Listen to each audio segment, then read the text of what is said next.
तारू त जाए सनम फेरो जानी आई हाँ रहे तू हर पगला कौनो भूल जानी जाई हाँ नहीं ओ मिता अरे जा तारू त जाए सनम फेरो जानी आई हाँ अब तू गावा संगरिया राहे तो हर पगला कौनो इहो भूल जाई हाँ अरे देखल देखावल सपना जातान हो गई मोबाइल के रिचार्ज जासे अरे कैले रहलू प्यार हो महीने भर में ख़त्म हो गईल मोबाइल के रिचार्ज जैसे कैले रहलू प्यार हो महीने भर में ख़त्म हो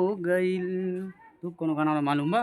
कोनो गावा गाना मालूम गावा जा जाई बूता जा ये सनम देख जिंदगी भखातिर जखम जानी सोचा हमरा बारे में तोहरा खातिर हमरा माइल न रहे ई प्यार काल्हे परसों के काइल न रहे भूला गईलू ऐसे जैसे भाइल न रहे ई प्यार काल्हे परसों के काइल न रहे भूला गईलू ऐसे जैसे भाइल न रहे तोहरा से कैले रहली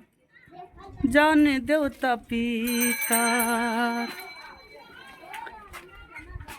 दोस्तों नमस्ते प्रणाम, हम कमलेश चौधरी। आप लोग सपोर्ट करें, लाइक करें, सब्सक्राइब करें, शेयर करें, ज़्यादा से ज़्यादा देखें वीडियो और आप लोग जगह सपोर्ट कर जाए जल्दी से ना वो बहुत आगे जल्दी से बढ़ जाए। जय हिंद, जय माता जी। किधर सपोर्ट करा, कहा सपोर्ट करा भाई लोग, हमारे उनके वीडियो ट्रेंडिंग में लावा। अरे